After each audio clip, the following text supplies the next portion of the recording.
बुलाने का मुख्य कारण क्या है?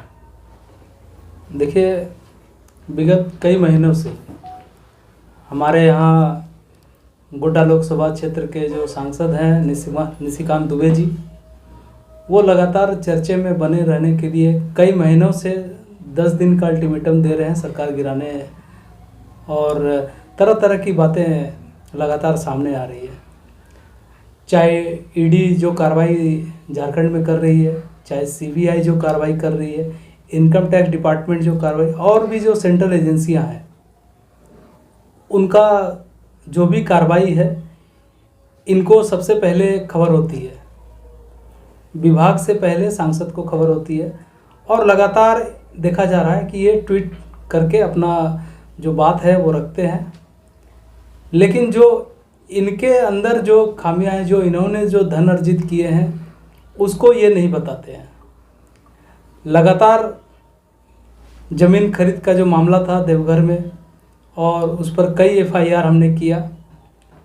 उस एफआईआर में हाई कोर्ट में मामला चला, अभी मामला सुप्रीम कोर्ट में है। लेकिन अभी कुछ दिन पहले मेरे पास एक मामला संज्ञान में आया, बौंसी में, जो कि बिहार के बांका जिला में पड़ता है। 62 एकड़ लगभग ज़मीन की खरीद हुई है। उन्होंने अपना एक व्यक्ति हैं जिनका नाम देवता पांडे है, जिनके नाम से लगभग 62 एकड़ की ज़मीन खरीद की है, वो भी नगद में। तो मेरा ये क्वेश्चन है कि एलोकेसी धाम, जिसमें 3 करोड़ से ऊपर का कैश का ट्रांजैक्शन था, ईडी कोई कार्रवाई नहीं करती है। आज जो पेपर लेके मैं बैठा हुआ हूँ, इसमें भी कैश ट्रांजैक्शन है, और ये जो कैश ट्रांजैक्शन की बात है, ये 2020 का ही मामला है, 5वें महीने का, और उसी दौर में काफ़ी पैसे इनके पास कहाँ से आए। मेरा सवाल ये है कि जब इतना पैसा का कैश का ट्रांजैक्शन हो रहा है, और ईडी, सीबीआई और इनकम टैक्स और भी जो सेंट्रल एजेंसीज है, वो खामोशी से क्यों देख रहे हैं? आखिर विपक्ष के पैसे को इनके अंदर काला धन दिख रहा है, तो इनका जो ये कैश पैसा है वो काला धन क्यों नहीं है? इसका वाइट होने के पीछे क्या क्या रीज़न है, ये हमें जानना है। चूँकि लगातार इस लड़ाई के वजह से आप सभी लोगों को जानकारी है कि हमको दिल्ली की स्पेशल सेल, जो कि 2018 का एक मामला था, राजमहल जेल का मामला था, उनको किसी ने धमकी दिया, और 4 साल बाद मेरा नाम जोड़ दिया गया। 2018 में भाजपा की सरकार थी, 2019 में भाजपा की सरकार रही है, लेकिन मेरी गिरफ्तारी नहीं होती है। 4 साल बाद मेरा उस केस में नाम जोड़ दिया गया, और बिना कारण का हमको जेल में डाला गया। लेकिन माननीय न्यायालय पे हमको भरोसा था, और न्यायालय ने हमें 1 हफ्ते में बेल मिल चुका था। 18 जून को ही हमें बेल मिल चुका था।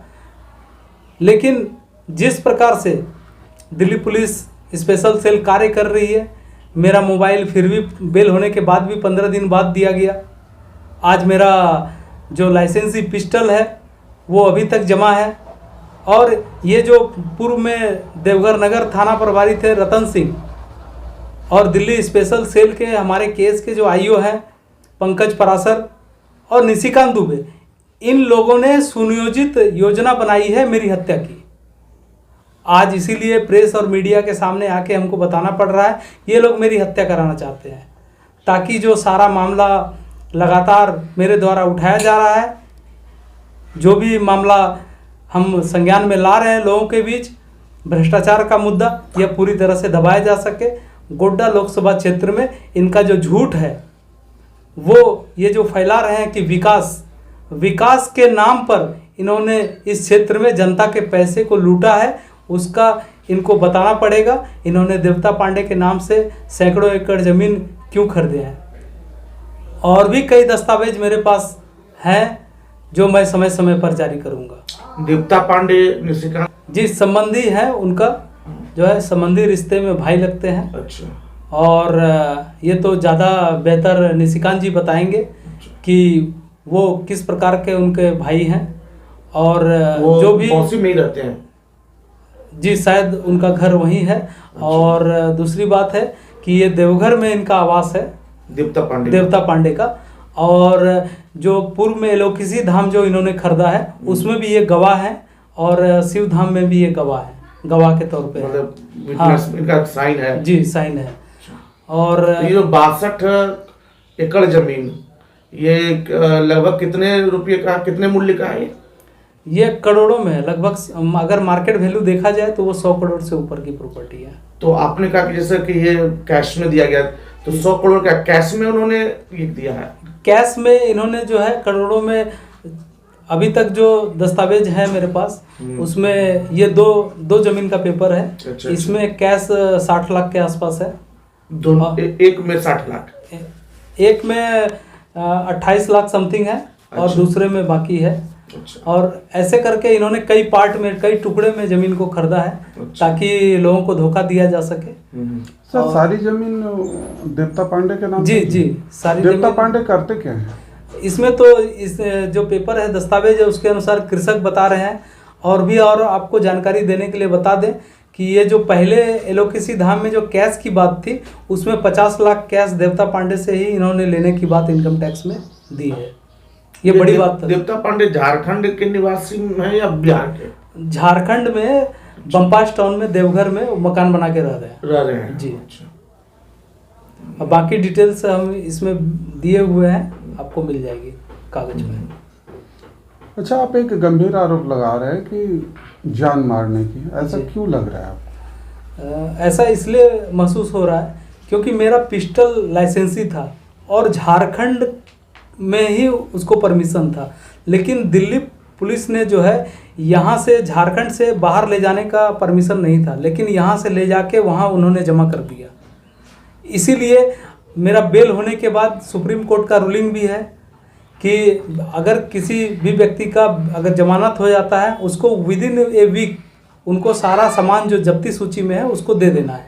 लेकिन मेरा जो पिस्टल है जो मुझे आत्मरक्षा के लिए दिया गया था उसको जो है जब्त करके अभी तक रखी हुई है और वो हमें दे नहीं रही है। लगातार कोई ना कोई अड़ंगा लगा रही है, जिसके वजह से हमें पूरा अंदेशा है कि इन तीनों लोग जो देवघर थाना प्रभारी पूर्व में थे, रतन सिंह, जो पंकज परासर जो 2018 के आईओ हैं वो, और निशिकांत दुबे, इन लोग बड़ी योजना बना रहे हैं मेरी हत्या की। अच्छा, निशिकांत जी के पीछे आप लगे हैं कि आपके पीछे निशिकांत जी लगे हैं? देखिए, निशिकांत जी मेरे पीछे लगे हुए हैं। क्यों? आप लोग पहले साथ हुआ करते थे? देखिए, मेरी जो लड़ाई है वो भ्रष्टाचार की लड़ाई है। यहाँ जो भारतीय जनता पार्टी के कार्यकर्ता हैं, आज भी मैं संघ का स्वयंसेवक हूँ, और मेरी जो लड़ाई है मूल लड़ाई है भ्रष्टाचार की। वो जो लगातार आईवास करने में लगे हुए हैं कि हमने यहाँ विकास किया है, विकास के नाम पे जो लूट हुआ है उसको हम लोगों तक रख रहे हैं। तो पार्टी स्तर पे इस पर कोई कार्रवाई नहीं हो रही है? देखिए, पार्टी में ऊपर स्तर तक हमने सूचना दी हुई है और पार्टी को कार्रवाई करनी है। पार्टी अगर कार्रवाई नहीं करती है तो इसमें जनता आने वाले समय में 2024 में लोकसभा चुनाव होने जा रही है, उस समय जनता तय करेगी। आपके बारे में कहा जाता है कि आप जब निशिकांत जी से झंझट शुरू हुई या कहिए टकराव शुरू हुआ तो आप हेमंत सोरेन के बहुत करीब हो गए। क्या पार्टी वगैरह में गए या देखिए, ना हम पार्टी में है, हेमंत सोरेन जी के पार्टी में अगर कोई मेरा सदस्यता है तो दिखा दे। व्यक्तिगत संबंध की जहाँ तक बात है तो कोई भी मुख्यमंत्री या मुख्यमंत्री पूरे राज्य के होते हैं, तो राज्य के होने के नाते मेरा एक आध बार मुलाकात हुई है। मुलाकात होना स्वाभाविक है, कोई भी अगर राज्य का मुखिया है तो उनसे मुलाकात होना एक आध बार कोई बड़ी बात नहीं है। ना ही मेरा उनसे कोई भी टेलीफोनिक टॉक होता है कभी, ना ही हम उनसे अभी व्यक्तिगत रूप से इधर विगत 6-7 महीने से मिले हैं। इतना हंगामा और निशिकांत जी के बारे में शोरगुल जो भी किया आपने या सामने लाया, तो कभी निशिकांत जी ने कोशिश करी कि समझौता हो जाए आप दोनों के बीच फिर से? देखिए, क्या है कि जहाँ समझौता की गुंजाइश होती है, मैंने जो किया है उनके लिए ये जग जाहिर है, और समझौता की कोई गुंजाइश नहीं है, क्योंकि यहाँ जो मूल लड़ाई है वो भ्रष्टाचार की लड़ाई है। इसलिए इसमें हम किसी भी प्रकार का समझौता उनके साथ नहीं तो करेंगे। निशिकांत जी भी भ्रष्टाचार के विरोधी लड़ाई लड़ रहे हैं हमेशा सरकार के देखिए, खिलाफ। ये कैसा भ्रष्टाचार की लड़ाई लड़ रहे हैं जो खुद जो है कालिख उनके पूरे शरीर में पोता हुआ है और वो पाउडर लगा के दिखाने का प्रयास कर रहे हैं हमारे पास कालिख नहीं लगी हुई है। तो ऐसा भ्रष्टाचार जो खुद भ्रष्टाचार में लिप्त है और जितना भी उनके ऊपर ज़मीन का मामला हुआ है आज तक वो जो है सिविल सूट जीत नहीं पाए हैं और ये एक नया मामला है।